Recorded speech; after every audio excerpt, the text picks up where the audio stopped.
सरस्वती जी और उनकी बहू रश्मि के बीच एक दिन बहस छिड़ जाती है। आखिर किसका काम ज्यादा आसान है, बहू का या सास का? माँ जी, सास को काम ही क्या है, आपके सारे काम उंगलियों पे तो हो जाते हैं। कुछ भी। हाँ, हिसाब तो उंगलियों पे ही हो जाता है ना। अरे बेटा, ऐसा सिर्फ अभी लगता है। जो मुझे करना पड़ता है ना, वो तुझे करना पड़े तो समझ आएगा कि असली काम का पहाड़ कैसा होता है। ठेले बराबर वजन भी नहीं है आपके काम में, और बात पहाड़ों के वजन की कर रही हैं आप। तू ऐसा करती ही क्या है घर में बेटा, ये तो बता मुझे। मैं थोड़ी ना कुछ करती हूँ, सब जादू से हो रहा है इस घर में। अरे एक दिन मेरा काम करोगी तो समझ आएगा। Okay okay, shut up. कल से मैं घर के काम करूंगी और तू मेरी जगह हर चीज का हिसाब रखना, ठीक है? ठीक है, ये भी कर लेते हैं। ये सास बहू की डील के बारे में रश्मि के पति अमन को नहीं पता था, और ना ही अमन के पिताजी सुरेश जी को। पर गेहूं के साथ साथ जैसे घुन भी पिस जाता है, ये दोनों भी पीसने वाले थे। सुबह अमन उठकर रेडी होता है ऑफिस जाने के लिए, तो पता है उसके कपड़े नहीं निकले हुए हैं। अरे रश्मि, तुमने मेरे कपड़े नहीं निकाले? अपनी माँ से पूछो ना, उन्हीं का काम है ये। अमन अपनी माँ के पास जाता है। अब मेरे कपड़े आज आप देने वाले हो क्या माँ? हाँ, देना तो मुझे ही चाहिए, पर तेरी बहू ने कपड़े धोने ही नहीं डाले, तो कोई भी धुला हुआ कपड़ा नहीं है बेटा। हैं? ऐसा क्यों? कपड़े तो धोने आप ही देते हो ना माँ? अरे बहू ने तुझे बताया नहीं, अब हम अदल बदल गए हैं। मैं अब बहू और तेरी बीवी सास। अमन परेशान हो गया। वो बिना इस्त्री के कपड़े पहनकर ऑफिस चला गया। सरस्वती जी अपने घुटने के दर्द के कारण झुककर घर साफ नहीं कर पा रही थी, और ना ही खाना बनाना याद रख पाई। उधर रश्मि पहले ही दिन घर की चाबी घुमा चुकी थी और 300 रुपए का हिसाब अलग नहीं मिल रहा था। पर दोनों का ही घमंड कैलाश पर्वत से भी बड़ा था, और दोनों ही खेमे एक दूसरे की बात मानने को बिल्कुल तैयार नहीं थे।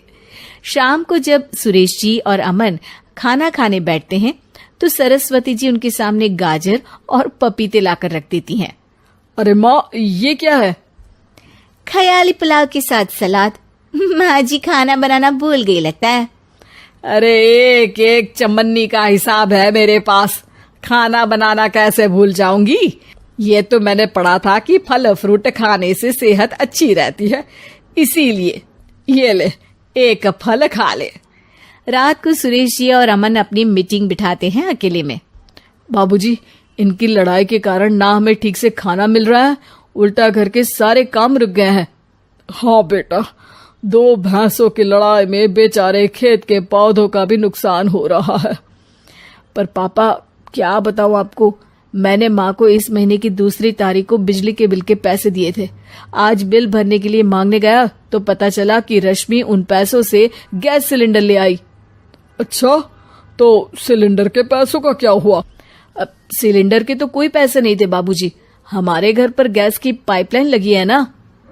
बेटा, इन दोनों का कुछ करना पड़ेगा, नहीं तो अपने घमंड के चक्कर में पूरा घर बर्बाद कर डालेंगे ये दोनों। अमन और सुरेश जी काफी सोच विचार के बाद एक निष्कर्ष पर पहुंचते हैं। रात ही को दोनों अपनी पत्नियों की अलमारी से नई साड़ी निकालते हैं, और सुबह जब रश्मि और सरस्वती जी उठते हैं तो देखते हैं कि दोनों पति साड़ी पहनकर चढ़ाव पर सब्जियां काट रहे हैं।